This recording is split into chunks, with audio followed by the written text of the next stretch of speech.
Omar Blondin Diop était un révolutionnaire, un penseur, un homme qui a consacré sa courte vie à combattre l'injustice.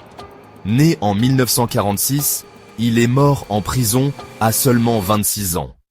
La version officielle ? Suicide. Mais les circonstances de sa mort restent troubles. Beaucoup pensent qu'il a été assassiné, réduit au silence pour avoir défié le pouvoir. L'histoire de Diop est celle de la résistance, du courage et finalement de la tragédie. C'est une histoire qui mérite d'être racontée. La vie de Diop est intimement liée à la lutte contre le colonialisme et ses séquelles. Des rues de Paris au cœur du Sénégal, il a remis en cause le statu quo. Il a exigé mieux pour son peuple, pour l'Afrique. Mais son combat a eu un prix. Cet essai explore la vie de Diop et la controverse autour de sa mort. Nous allons nous pencher sur son activisme, son engagement indéfectible envers la justice et l'héritage durable qu'il a laissé. L'histoire de Diop n'est pas juste une note de bas de page historique. C'est un rappel que la lutte pour la liberté est toujours d'actualité. C'est un appel à l'action pour nous tous. Omar Blondin Diop était un étudiant brillant. Il excellait dans ses études, s'immergeant dans la philosophie et la pensée politique. Mais son éducation ne se cantonnait pas aux salles de cours. Diop était profondément marqué par les injustices dont il était témoin. L'héritage du colonialisme, l'exploitation des nations africaines, ces fléaux ont nourri son désir de changement. En 1968, Paris s'est embrasé. Les étudiants sont descendus dans la rue pour réclamer une société plus juste. Et Diop était à leur côté, en première ligne du mouvement. Il est devenu une figure emblématique du soulèvement de mai 68, mettant son intellect et sa passion au service de la contestation de l'ordre établi. L'activisme de Diop ne se limitait pas aux manifestations. Il avait compris le pouvoir de l'art pour inspirer et susciter la réflexion. Il a même joué dans un film de Jean-Luc Godard, utilisant cette tribune pour diffuser son message de résistance. Diop savait qu'un véritable changement nécessitait plus que des mots. Il exigeait de l'action. Après avoir été expulsé de France pour son activisme, Diop est retourné au Sénégal. Son pays natal était officiellement indépendant, mais le spectre du colonialisme persistait. Le président Léopold Sédar Senghor, malgré sa renommée de poète, était critiqué pour ses liens étroits avec la France. Beaucoup percevaient son régime comme une perpétuation du contrôle colonial, sous une forme différente. Diop a refusé de se taire. Il a dénoncé la façade de l'indépendance et s'est opposé aux politiques de Senghor. Il a condamné l'exploitation économique persistante et les manœuvres politiques qui maintenaient le Sénégal sous la coupe de son ancien colonisateur. La voix de Diop a trouvé un écho auprès du peuple, notamment parmi la jeunesse.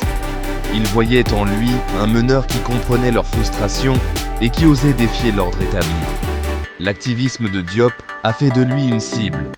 Les autorités le considéraient comme une menace, un individu dangereux, susceptible de rompre le fragile équilibre qu'elles avaient instauré. Et elles avaient raison de s'en méfier, car Diop était un catalyseur du changement. Ses paroles étaient des graines semées au sein d'une population aspirant à une véritable libération. Il incarnait une lueur d'espoir au sein d'un système conçu pour étouffer toute dissidence. Derrière les barreaux, l'emprisonnement et la mort suspectent d'Omar Blondin Diop. En 1971, Diop fut arrêté au Mali. Il était accusé d'avoir aidé son frère, Diallo Diop, un cinéaste emprisonné pour ses opinions politiques. Suite à son arrestation, Omar fut extradé vers le Sénégal. Là, il fut accusé d'atteinte à la sûreté de l'État, une accusation que beaucoup pensaient être fabriquée de toutes pièces pour le réduire au silence.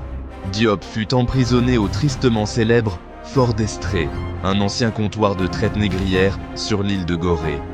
Le lieu lui-même était symbolique, un rappel brutal de l'histoire coloniale.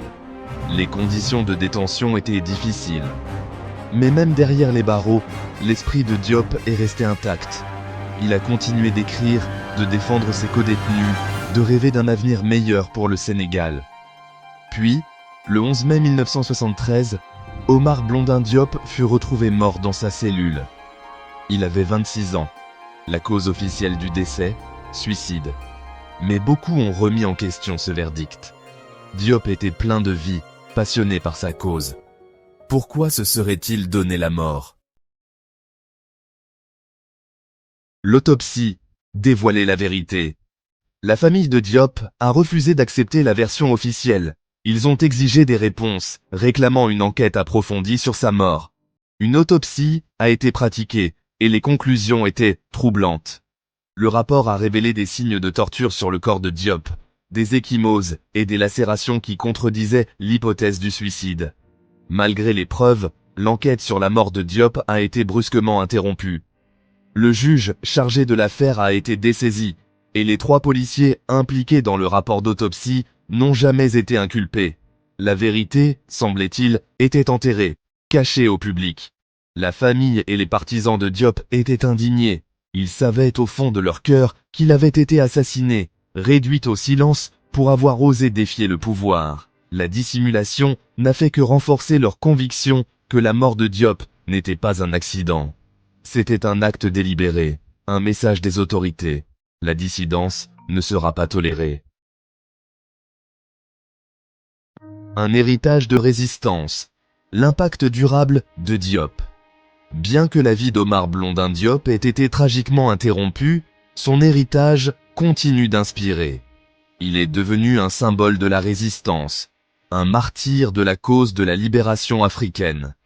Ses écrits, ses discours, son engagement indéfectible envers la justice, tout cela constitue un véritable phare pour les générations futures. Au Sénégal et au-delà, le nom de Diop est synonyme de lutte contre le néocolonialisme. On se souvient de lui comme d'un homme qui a refusé d'être réduit au silence, qui a osé dire la vérité au pouvoir. Son image est représentée sur des peintures murales. Ses paroles sont citées lors de manifestations. Son esprit vit dans le cœur de ceux qui luttent pour un monde plus juste. La vie de Diop témoigne de la puissance des idées. Il a montré qu'une seule personne, armée de conviction et de courage, peut changer les choses. Son histoire nous rappelle que la lutte pour la liberté est toujours d'actualité, que la quête de justice exige une vigilance constante et une résolution inébranlable. Question en suspens, espoir indéfectible. Justice pour Omar. Plus de 50 ans après sa mort, des interrogations persistent quant à la disparition prématurée d'Omar Blondin Diop. Le gouvernement sénégalais n'a toujours pas reconnu sa responsabilité dans cette affaire, laissant une plaie ouverte, une injustice non réparée. Mais malgré l'absence de reconnaissance officielle, la quête de justice pour Diop demeure. La famille de Diop continue de rechercher des réponses, exigeant que les responsables de sa mort rendent des comptes. Ils sont rejoints par des activistes, des artistes et des citoyens ordinaires qui refusent de laisser son souvenir s'effacer. Le combat pour la vérité et la justice pour Omar Blondin Diop nous rappelle que le passé a une influence sur le présent. C'est un appel à faire face à l'héritage de l'oppression, à demander des comptes aux puissants et à poursuivre le combat pour un monde plus juste et équitable. L'histoire de Diop nous rappelle que la lutte pour la liberté n'est jamais vraiment terminée. C'est un appel à honorer sa mémoire en poursuivant le combat pour la justice, pour l'égalité et pour un monde où chacun peut s'exprimer sans crainte de représailles.